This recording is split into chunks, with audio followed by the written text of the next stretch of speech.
Tout d'abord, permettez-moi de vous remercier toutes et tous d'être là présents ce matin. Ça fait chaud au cœur, c'est vraiment un plaisir de vous accueillir. Que vous soyez citoyens, élus, et nombreux d'élus sont là, sénateurs, etc. Franchement, je suis très ému et très, très heureux que vous soyez là ce matin. Quartier Pasteur. Bâtiment Les Peupliers. Premier étage, porte gauche. Nous sommes au début des années 70. Comme chaque dimanche, je rends visite à Raymond et Marius, mes parents.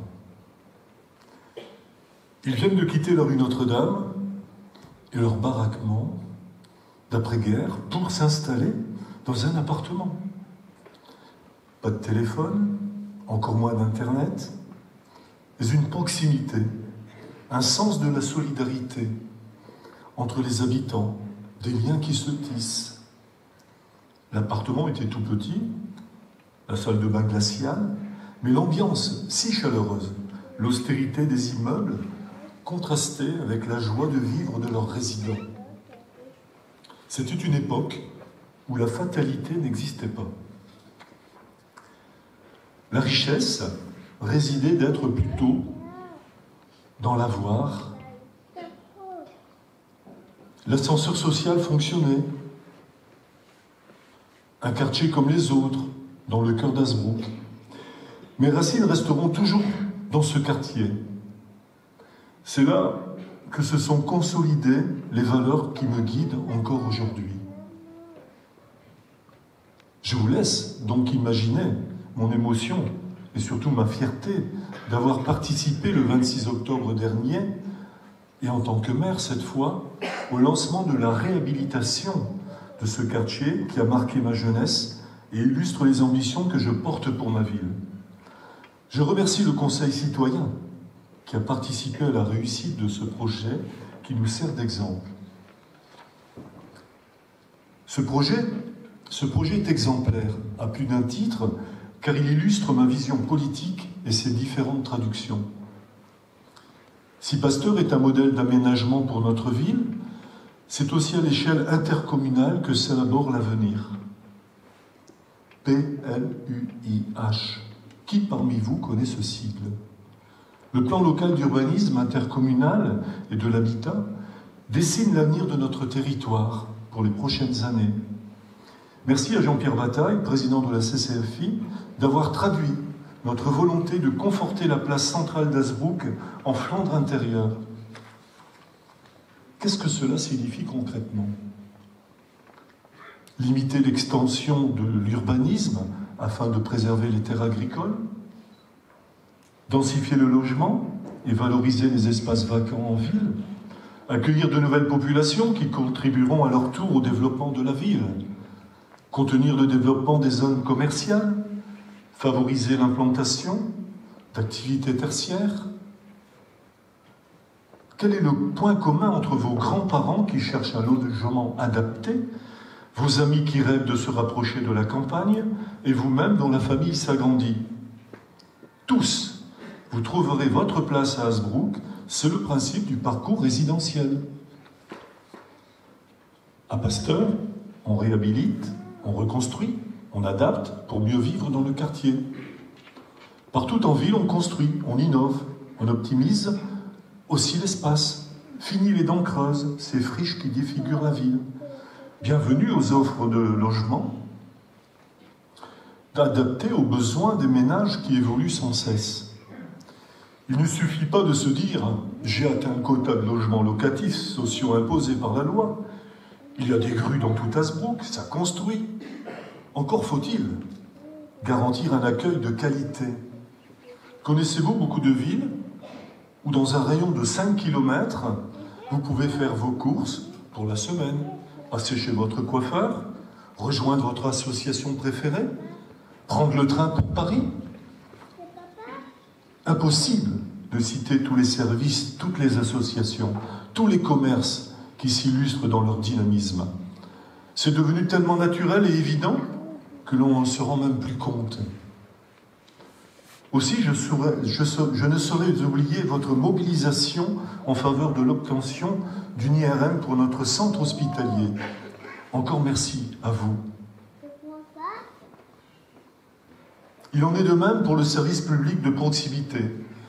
Partout en ville, des hommes et des femmes agissent au quotidien, vous facilitent la vie, font fonctionner les écoles, assurent la propreté, la sécurité, l'accès à la culture, à la citoyenneté. Impossible de citer tous les agents municipaux présents dans votre quotidien et dans tous les moments de votre vie. Je ne vous parle pas là des services rendus à la manière d'un guichet où l'on viendrait simplement consommer. L'essentiel, j'en suis convaincu, réside dans la qualité des relations. Ce sont de nouveaux rapports qui émergent. La participation citoyenne y occupe toute sa place. Fini le temps où certains décidaient, ou d'autres exécutaient, et où d'autres pouvaient se contenter de consommer. Notre rôle d'élu est d'accompagner les habitants dans leur responsabilité de citoyens. Il n'y a pas d'âge pour être citoyen, pas besoin d'une carte d'électeur. À chaque fois que je rencontre mes jeunes collègues du conseil municipal des jeunes, je ressens de la fierté.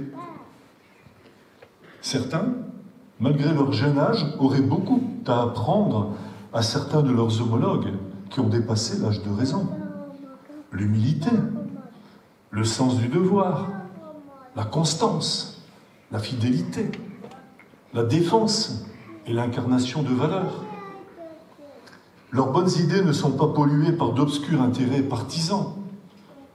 Ils ne connaissent pas les travers de cette politique politicienne, juste la chose politique, au sens noble du terme, celui que jamais nous devrions perdre de vue. Les jeunes savent ce que signifie l'engagement désintéressé. Voulez-vous des exemples ? Sur cette scène l'an dernier, nous accueillons les cadets de la sécurité civile, une opération montée en lien avec le collège Fernand-Benoist, le SDIS et le département du Nord. J'en profite pour remercier les représentants respectifs, Pierre Maigruson, sans oublier M. Courtois, qui fut, je dirais, le chef d'orchestre de cette opération, le lieutenant Pascal Dubois, qui est dans la salle et que je salue, et également M. Bruno Ficheux, vice-président du conseil départemental du Nord. Ces enfants apprennent à porter secours aux citoyens en difficulté. La deuxième promotion a été lancée le 17 octobre dernier, signe que la citoyenneté a de beaux jours devant elle. Depuis maintenant 5 ans, nos aînés apprécient l'esprit d'initiative et de solidarité des jeunes services civiques de l'association Unicité, que je salue également. Pensez-vous que la longévité de ces deux dispositifs révèle d'un hasard ? Devenir citoyen, cela s'apprend, aussi naturellement que lire et écrire. Expérimentés avec succès dans le quartier des résidences Pasteur et Foch, les clubs coup de pouce, clés, sont étendus depuis peu à d'autres écoles. Demain, ce sont tous les enfants de la ville qui pourront bénéficier de ces ateliers de lecture et d'écriture. Faire évoluer nos quartiers, développer l'offre de logement, proposer des services adaptés aux besoins, mener des projets d'envergure. Ces ambitions ne seraient rien sans légitimité. Celle accordée par les urnes ne suffit plus. L'actualité en témoigne. Vos élus ont besoin de vous pour réfléchir et pour construire. À Hazebrouck, nous n'avons pas entendu les gilets jaunes ou l'annonce de notre président du lancement d'un grand débat national pour mener nos démarches de démocratie participative dans chaque quartier. Depuis 2014, ce sont autant d'occasions de partager vos difficultés quotidiennes, mais aussi de réfléchir aux projets qui nous concernent tous. Est-ce un hasard si Hazebrouck a été impliqué dès l'origine avec la création du label citoyenne ? Julien Goupil nous a apporté la réponse à l'instant, et je le remercie une nouvelle fois d'avoir poussé ma porte le 1er décembre 2017.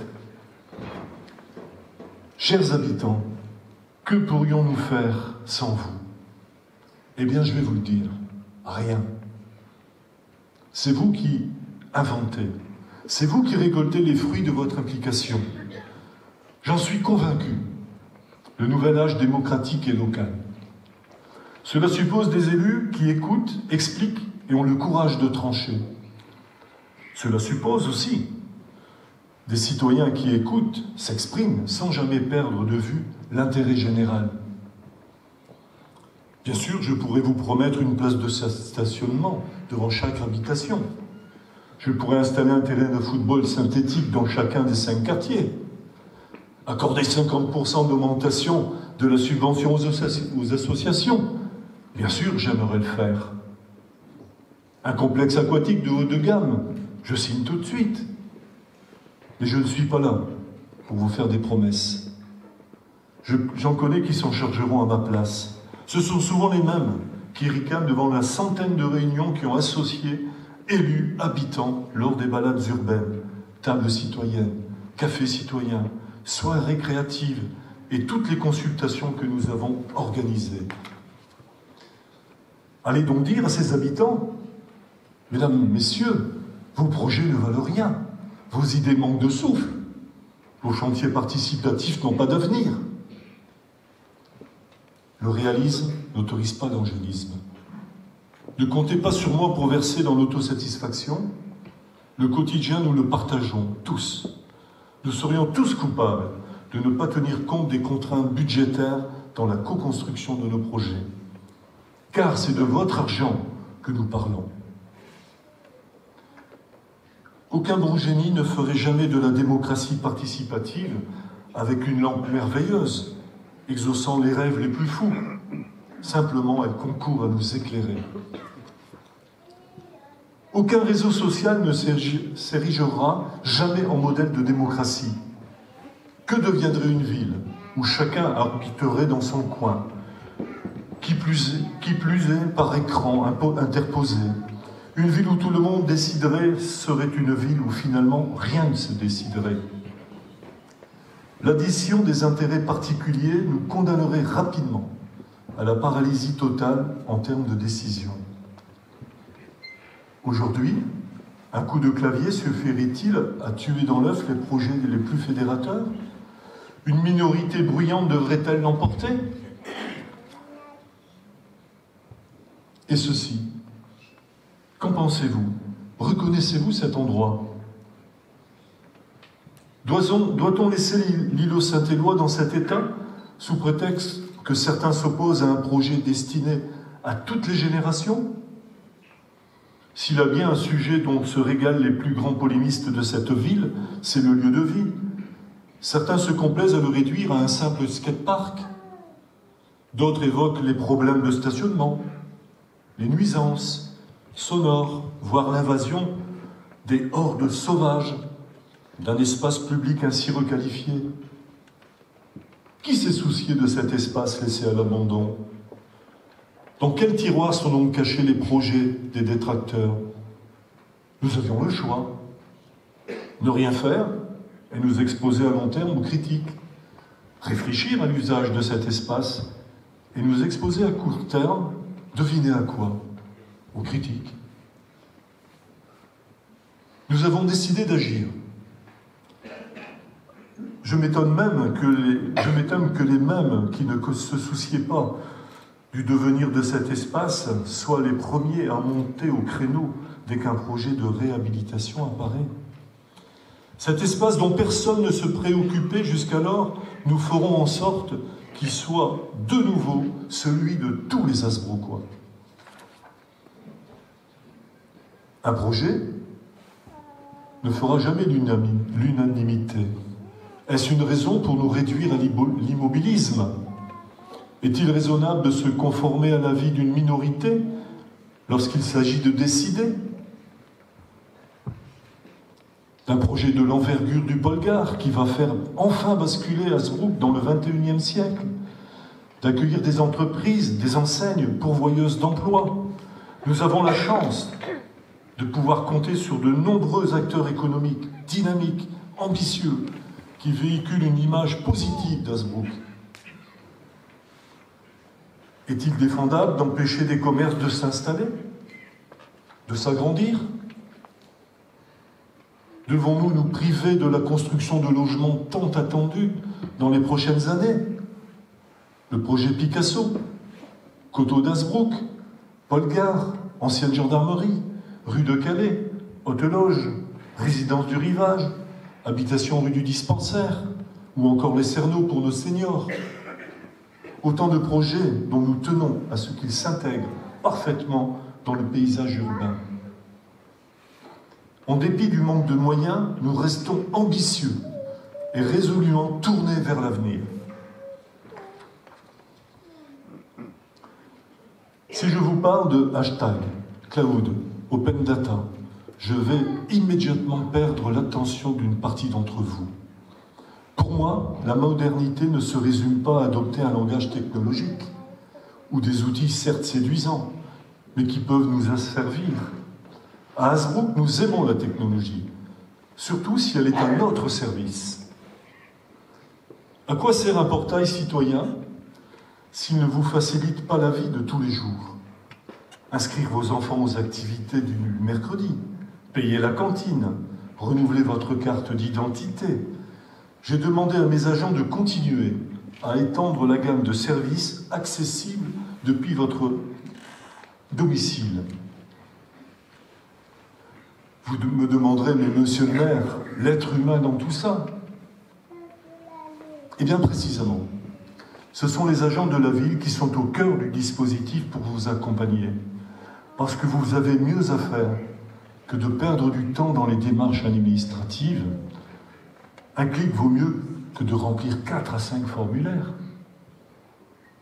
Dans les écoles, les tableaux interactifs, les tablettes numériques, les imprimantes 3D n'ont rien de décoratif. Pensez que dans quelques années, ces avancées technologiques seront déjà rangées dans les greniers. Nous ne pouvons pas manquer la révolution technologique qui s'étend à toute notre société. Quand une auxiliaire de vie du CCAS accompagne une personne âgée à son domicile, l'outil numérique l'aide à organiser son emploi du temps, mais aussi individualiser ses soins. Si je vous dis le mot solidarité, vous allez redouter de longs discours. Vous voulez des faits? Rien que des faits? Eh bien, unicité. Des jeunes qui vont à la rencontre des aînés pour échanger, faire des courses et vivre des moments forts. Une épicerie sociale qui aide les personnes en difficulté à financer leurs projets et dont on apprécie déjà les résultats. Un local dédié aux femmes victimes de violences bien avant MeToo. Une classe de l'école de musique qui accueille les enfants souffrant d'un handicap. Un jardin des enfants qui fait vraiment pousser tous les enfants, grâce notamment à la convention signée avec les papillons blancs. Une école qui intègre au quotidien des enfants souffrant de troubles de la personnalité. Un point d'accès au droit pour trouver avec vous des solutions à vos difficultés. Si nous sommes pionniers sur ces projets, bien souvent uniques en Flandre intérieure, c'est grâce aux partenaires fidèles et à toutes les personnes prêtes à s'impliquer pour les autres. Liberté, égalité, fraternité. Qu'adviendrait-il de la devise de la République sans la sécurité? Capitaine Van Act, merci d'avoir accepté mon invitation. À travers vous, c'est l'ensemble des femmes et des hommes qui veillent au quotidien sur leurs concitoyens que j'aimerais que l'on salue tous ensemble. J'associe à ces remerciements les forces de police ainsi que les sapeurs-pompiers. Les agressions dont vos collègues sont la cible sont proprement inadmissibles. D'ailleurs, les images hier étaient vraiment, bouleversantes. Les enjeux démocratiques et la sécurité nous invitent à renforcer notre collaboration. L'outil dont vous parliez justement de vidéoprotection qui s'étend à Hasbrook est à votre disposition et a déjà prouvé son efficacité. Ce souci de la préservation de la sécurité, nous le partageons avec tous les maires. J'en profite pour saluer à présent tous les élus locaux qui me font l'honneur de leur présence aujourd'hui. Je pense que vous serez de mon avis, être élu est à la fois facile et difficile. Se faire élire, c'est facile, si l'on se contente de séduire l'électeur. Puis l'ignorer, ignorer le citoyen une fois au pouvoir. Être élu est beaucoup plus difficile lorsqu'il s'agit de respecter ses engagements, de rester à l'écoute et de faire preuve de pragmatisme. Comme le dit si bien Xavier Bertrand, nous les élus, nous devons rester à portée d'engueulade. Nous sommes et nous restons surtout, en ces temps troublés, vos premiers interlocuteurs. Nos décisions se mûrissent pas hors sol. Elles s'ancrent dans le terreau de vos problèmes quotidiens. Problématiques de voisinage, de logement, de santé, de travail, d'endettement, de justice. Nous les entendons lors de nos permanences, de nos démarches dans les quartiers, ou simplement en traversant la ville. Si vos élus vous écoutent, il serait temps qu'ils soient alors... Si vos élus vous écoutent, il serait temps qu'ils soient à leur tour écoutés. Ils sont en effet pris dans l'étau entre les exigences croissantes, voire les revendications des citoyens, et un État sourd à leurs difficultés. Les dotations de l'État ont baissé, les financements disparaissent, et avec eux les contrats aidés, qui offraient aux jeunes un tremplin vers l'emploi. Les turbulences au sujet de la taxe d'habitation invitent la plus grande prudence concernant les finances locales et communales. La surenchère législative nous asphyxie. Les injonctions de l'État, telles que le transfert de certaines compétences aux communes, PAX, gestion de temps extrascolaire, viennent plomber les budgets communaux. Et je ne vous parlerai pas du dénigrement pur et simple dont nous sommes parfois la cible. Souvenez-vous de la publication de la liste des élus, qui, par souci d'équilibrer leurs finances, avaient été contraints d'augmenter leur taxe d'habitation. Au final, c'est nous, c'est vous qui subissez les décisions qui viennent du sommet sans concertation.